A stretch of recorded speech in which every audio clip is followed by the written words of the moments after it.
Is Breaking Down the Perfect Diet Part 2. Welcome to the Restorative Longevity Podcast, where we share how to increase your quality of life while also increasing your longevity. Now let's welcome our host, Jimmy Yen, also known as the AcuSensei.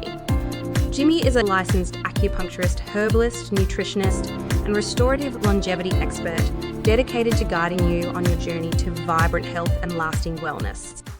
Breaking Down the Perfect Diet Part 2.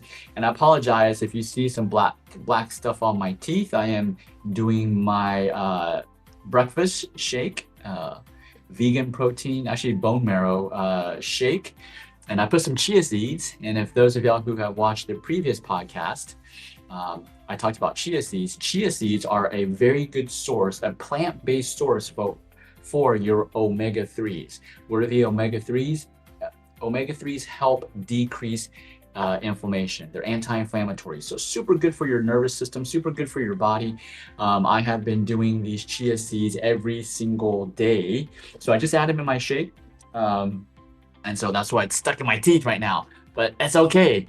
This podcast is not like the way I do podcasts is just show you who I am, be the real me, and it's not a fictitious person, keeping it real. So apologize if I'm got some chia seeds stuck in my teeth. You will know why. Okay, so breaking down the perfect diet part 2. The perfect diet. What is the point? Right, going back to the point. This is how I do podcasts.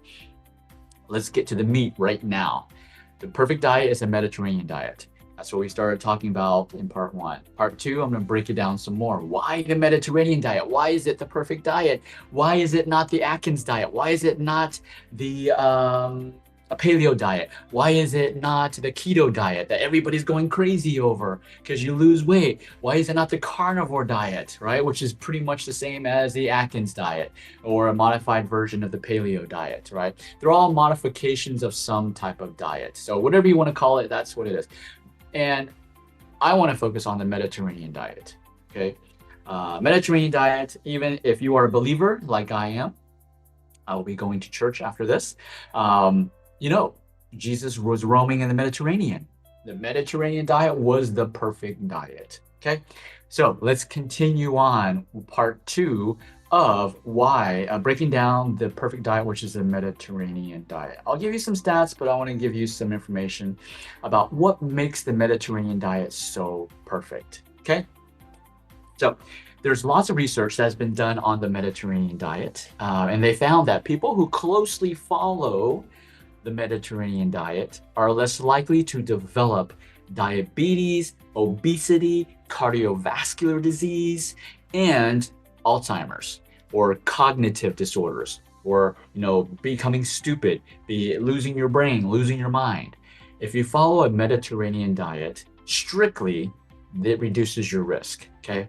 The problem is the people, some of you may have tried the Mediterranean diet and you say, oh, it doesn't work. Well, that may be true at that moment. It may not work for you at that moment, okay? Because you may have some other existing conditions, other organ dysfunctions that you need to fix first, that you can't do the Mediterranean diet. So I'll give you an example, like grains. Grains is a huge part of the Mediterranean diet. But here in the US, everybody's like, don't eat grains, grains upset my stomach and blah, blah, blah, right? Which is true.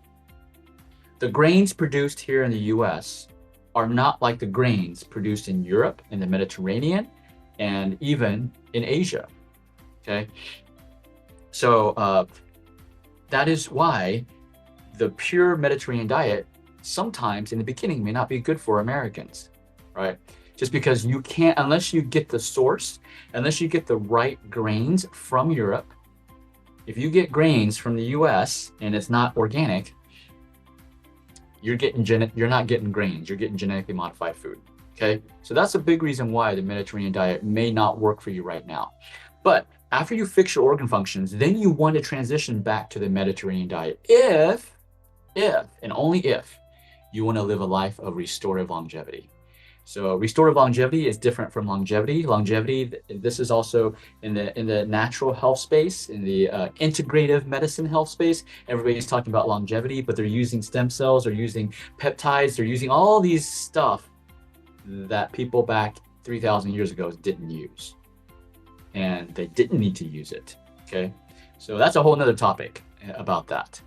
But what's the difference? That's longevity. They're just trying to increase your life or increase your ability to enjoy your current life, maybe by a year or two, right?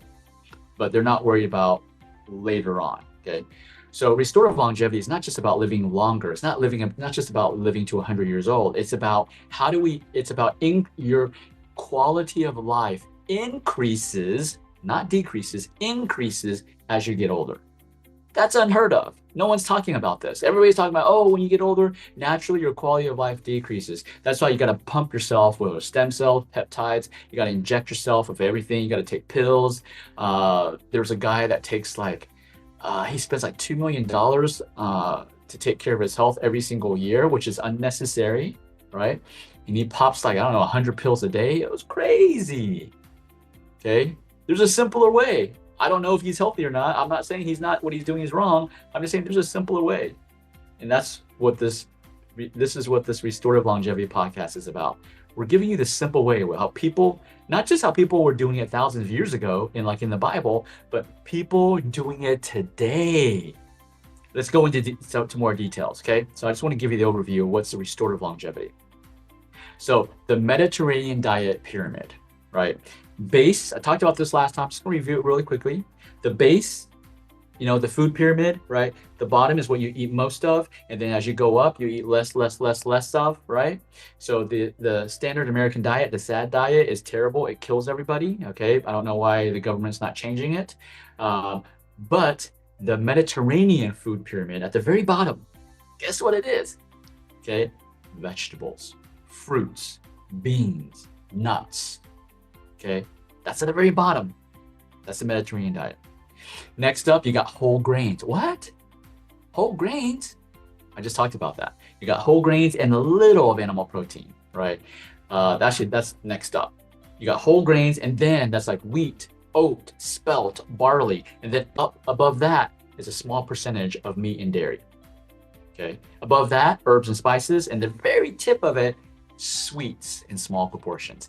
That is the food pyramid of the Mediterranean diet. Okay, so what's so specific about the Mediterranean diet that's different from other diets that you've probably heard of in the news? One, olive oil. This probably everybody knows. Olive oil is huge in the Mediterranean diet. Everybody knows that, right?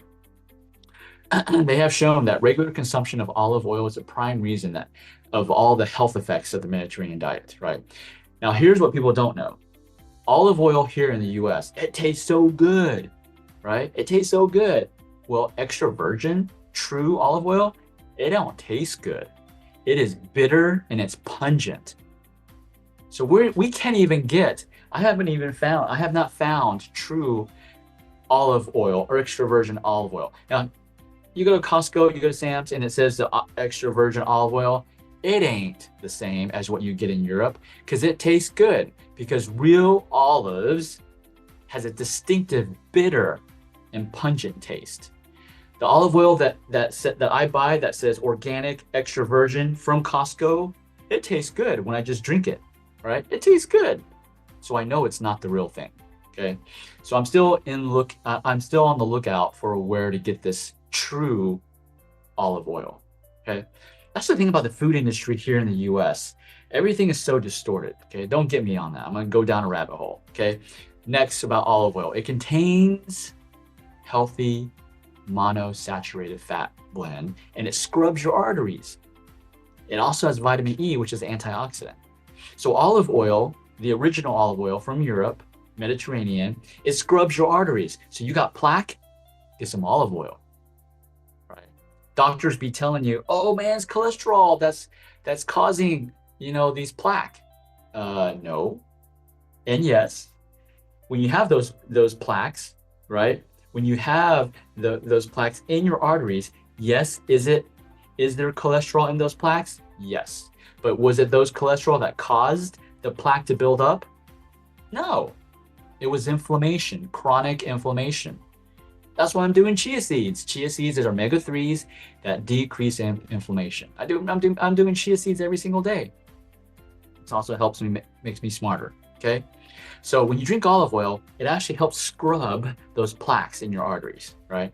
Clinical trials have shown when you consume extra virgin olive oil, about 1 liter per week, or 1 quart, 1 liter or 1 quart per week can protect you from cognitive decline. So if you have a family history, you're like, hey, Jimmy, give me some practical advice. Well, here's some practical advice.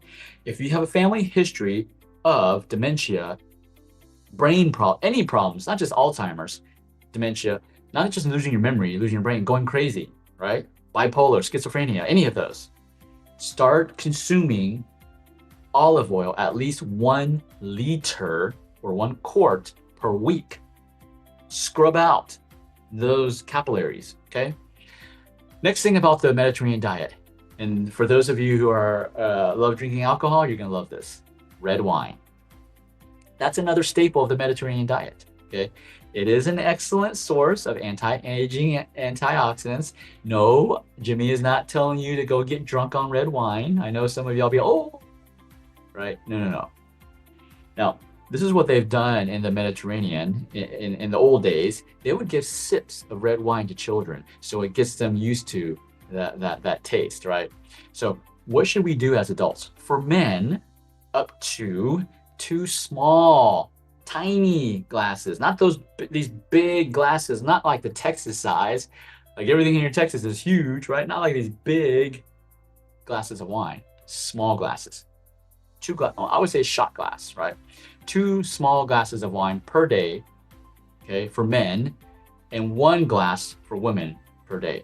Because women supposedly tend to absorb alcohol more rapidly. So women, 1 small glass. You know, they have this little glass like that, right? Small glass of red wine per day. And men, 2 small glasses. Am I saying you have to do red wine? No, I'm saying if you like red wine, you can do it. I personally do not drink. I'm getting my antioxidants from other sources, right? From my fruits, vegetables. I don't need to drink wine to do it. So I'm not telling you to drink wine if you don't like it, right?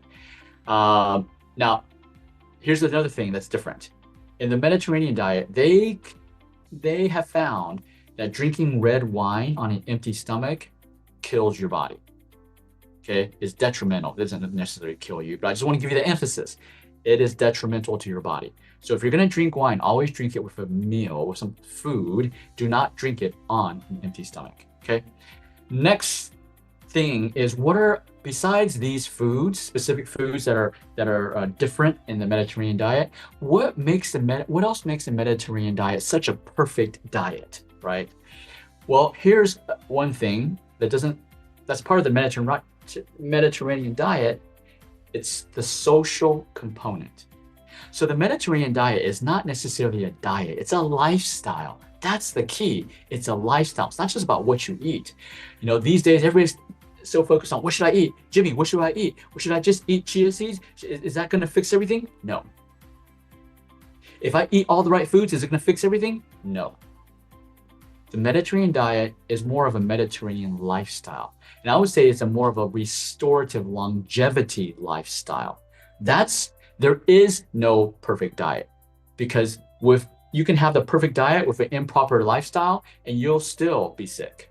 You'll still have chronic disorders. You'll still have chronic inflammation. So you have to add all these other components in addition with the perfect diet, okay? If you leave out all these other components that I'm about to go over, you will still fail, okay? So social component. In the Mediterranean, in the old days, nobody eats and drinks by themselves. And they don't eat and drink while they're walking. Like here, I went to, it's not just here in the US. Here in the US, everybody's driving and drinking their shake. I'm guilty of it too. While they're driving to work, or drinking their coffee, or they're just walking around eating food in the at work. That's super unhealthy. Okay, the US is not the only. When I went to Taiwan in the past 4 weeks, I also stopped by Japan. Japanese, they do the same thing, right? This is me observing. This is not me reading news. When I was in Japan, in the suburbs of Tokyo, I see people eating and drinking, right, while they're walking. Super unhealthy, okay? Here's another thing Mediterranean in the old days didn't do. They didn't eat in the mall. Right? Meals were consumed in company with people, and it was enjoyable. You would have enjoyable conversations. It wasn't rushed, right? I used to hang around a lot of entrepreneurs, and they would just wolf down. They would not even chew their food. Entrepreneurs are guilty of this, right? Because what? Time is money. Everybody says time is money, right? I used to say that, but time is money. That quote is killing your health. All of those entrepreneurs that I saw eat like crazy fast, all of their healths were not good. None of them were good. They will tell you they're healthy, right? Because they base it on how they feel.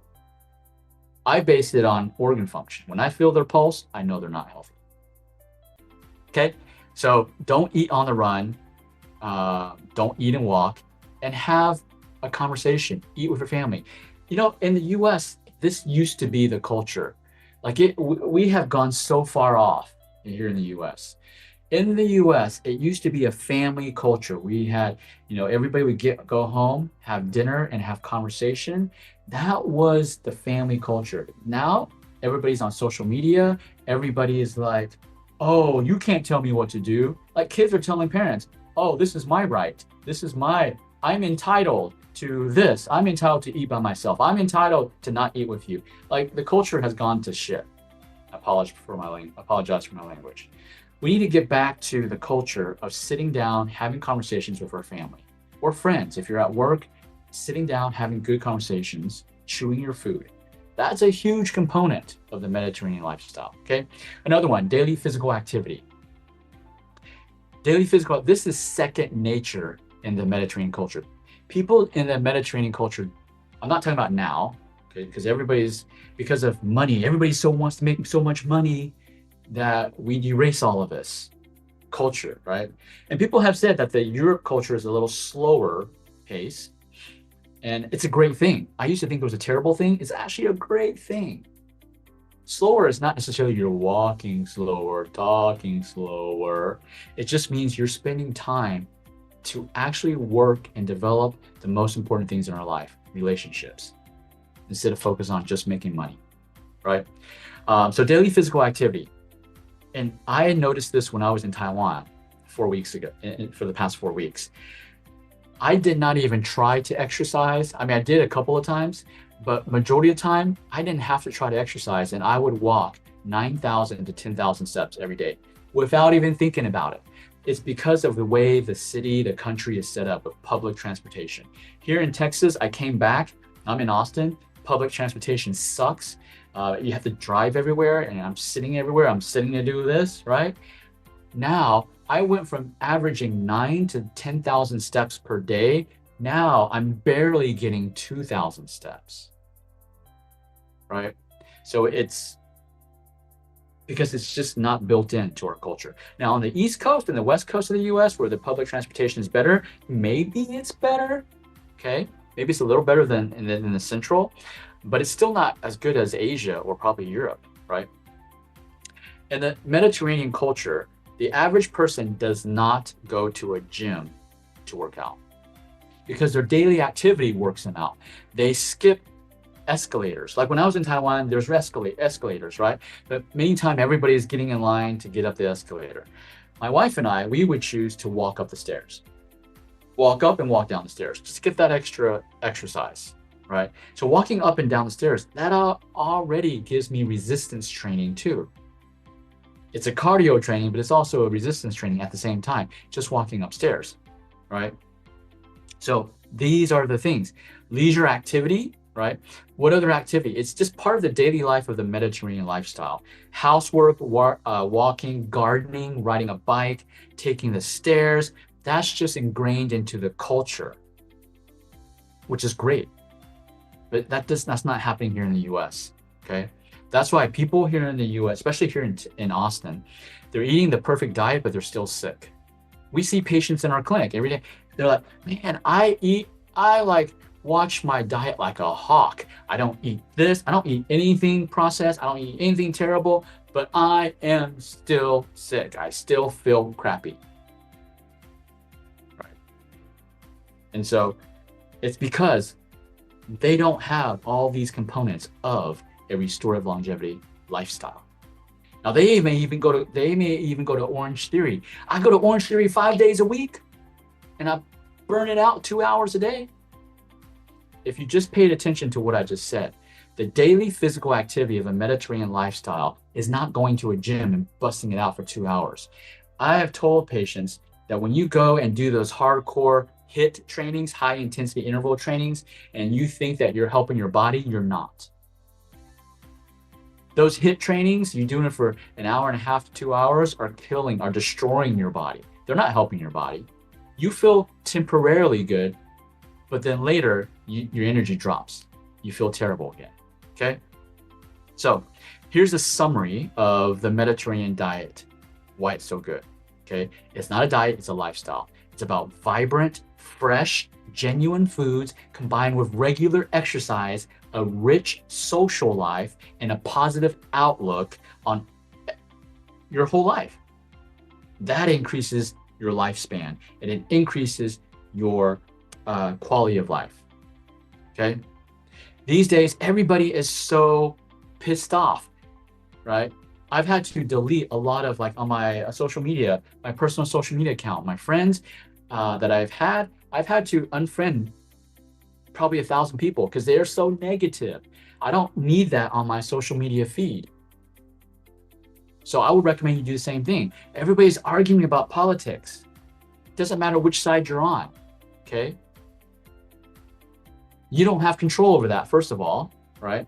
And so everybody's arguing about it. And nobody, like, all this information, everybody's saying, oh, my research says this. Well, then another person says, my research says this, and they're conflicting, right? It's no difference from health information. It is impossible for you to know what research is 100% accurate. It is impossible for me to know unless I am actually doing the research. That's the only way I will know for sure if what the data they present is actually accurate. All the other research, even all the research on PubMed, we have to trust that the scientists were ethical, that the scientists were honest. And I've shared in past podcasts that in the 1950s and 60s, research could be bought. Research is still bought today, right? But there was proof. In the 1950s and 60s, the sugar industry paid Harvard scientists to manipulate their research. So research, and that was published. That's a published research accepted by the medical community. It was paid for. So if you think that research is not paid for, then you're living in a bubble. But I don't want to go down that rabbit hole. Let's come back to this, okay? Point is, live it out through your life. Look at the people who are actually doing it. There are people all around the world in the blue zones, right? In the blue zones that are doing exactly what I'm telling. They're doing it today, and they're living above 100, and they're living, it's not even about living above 100. It is about increasing your quality of life as you get older and not accepting the fact that the whole world, even science, medical community research says, as you get older, your quality of life declines. Not for these people, okay? Here's the thing, it's never too late to reap benefits, okay? You like research? Here's the research. Do I know if it's 100% true? No, I don't. So take it with a grain of salt.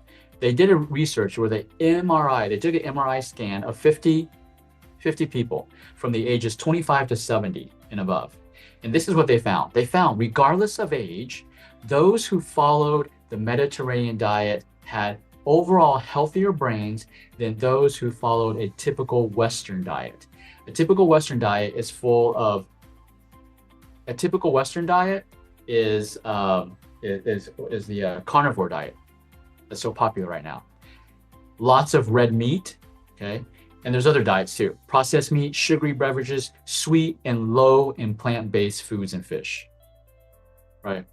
The brains of these less healthy diets, so when you're doing these carnivore diets, keto diets, paleo diet, this is what's happening to your brain. Your brain, this is right here, literally your age your age of your brain is increasing faster at a faster rate, and the size of your brain is shrinking faster. And they said it's by you increase your brain age by 5 years.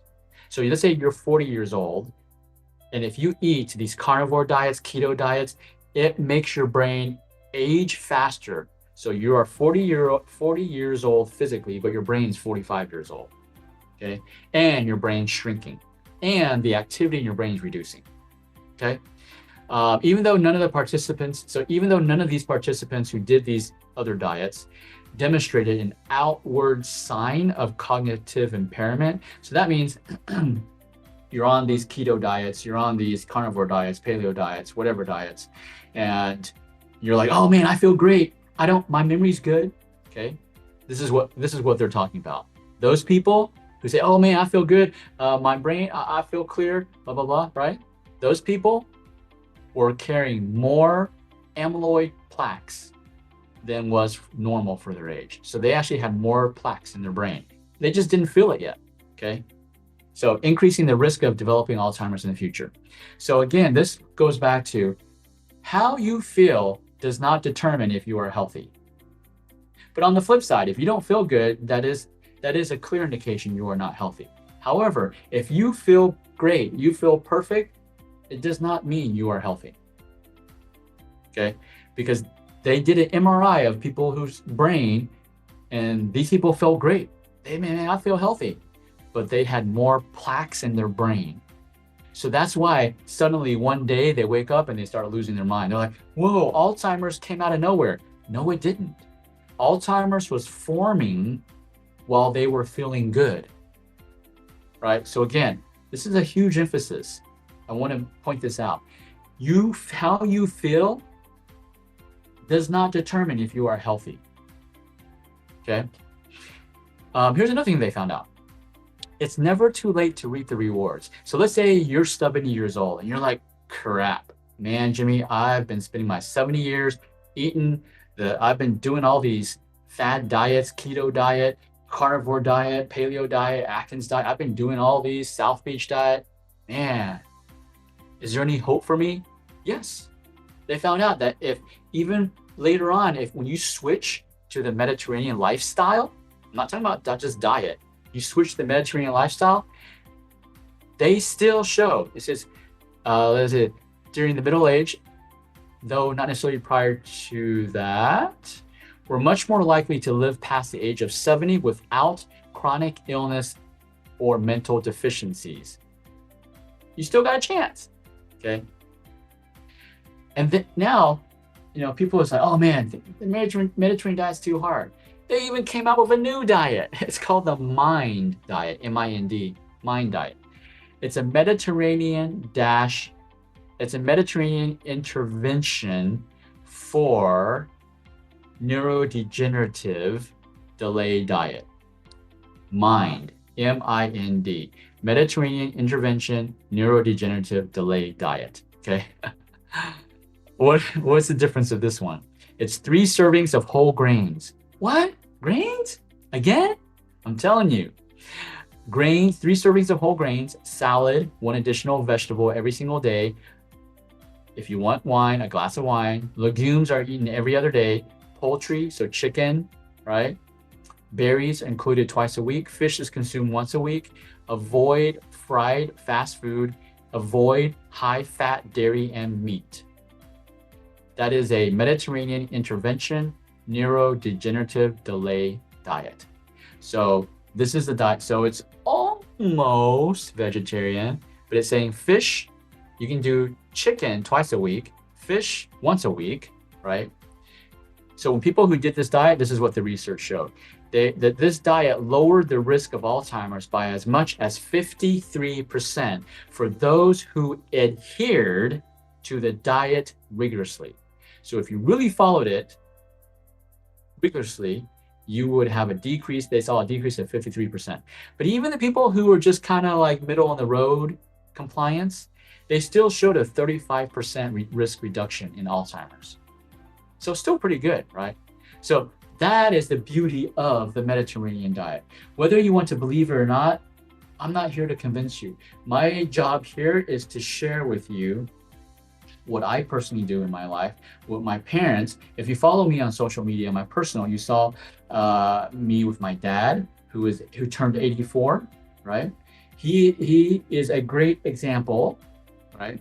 He did have a tumble, he fell, he tripped and fell, and that's caused some spinal issues, which we're focusing on. But he's a great example of restorative longevity. Why do I say that? Even though he's walking crooked like, he was walking crooked like this, his bone density, okay, now he's not perfect, okay, he's not doing resistance training. So his bone density was diagnosed him as osteoporosis. What does that mean? People with osteoporosis tend, when they fall, they easily break their bones. My dad tripped, walking down a hill, tripped, fell, busted his face, busted his whole left side, and guess how many bones he broke? And he braced himself too. Most people with osteoporosis break their wrist, their hip, their leg, right? My dad broke 0 bones. 0. Zip. How is that possible? When I went to the orthopedic with him, the orthopedic was like, how is that possible? How is that possible that he has osteoporosis and he took a bad fall and he didn't break anything? Well, because he practices this, the restorative longevity. He does a version of the Mediterranean diet. I like to call it the restorative longevity diet, right? He does Tai Chi 5 days a week. He's done that for 25 years. He does it 1 hour every morning. He teaches in the park, right? 1 hour every morning for the past 25 years. He walks down a hill, walks down and up a hill, right? That's why he fell, supposedly has osteoporosis. I don't really trust that bone density test, but even still, he has osteoporosis. He fell hard, right, down a hill and didn't break anything. He didn't bust his head. He didn't cause hemorrhage here. Nothing. He hit his head on the ground, pavement. Nothing happened. So, restorative longevity is not about being perfect. It's about, hey, when you encounter these things, you're not damaged as much. Like my dad, he wasn't hurt as much. It could have gone a lot worse. But because he has been taking care of his health, it didn't. So the choice is yours. You can base it off of people who are just talking research. I'm sharing with you what me, my family, we personally do. And it's also what we personally prescribe to our patients. So our clinic at Achieve Integrative Health is the #1 acupuncture and wellness clinic in the entire United States. We treat thousands of patients, and this is what we tell them. I'm giving it to you for free. They pay us thousands of dollars to get this information, and I'm giving it to you for free. That's where I'm coming from. I'm not saying this is the answer for everybody. I'm not saying it's the right thing. You need to decide that. All right, guys. Glad to be back. I will see you next Sunday. If you haven't subscribed to our channel, if you know someone who needs to hear this information, get them to subscribe to our channel. Okay. I will be back here next Sunday, 8 a.m. Central. This episode is sponsored by Achieve Integrative Health, the #1 acupuncture clinic in the US. We're grateful for their support in helping us bring you the Restorative Longevity podcast.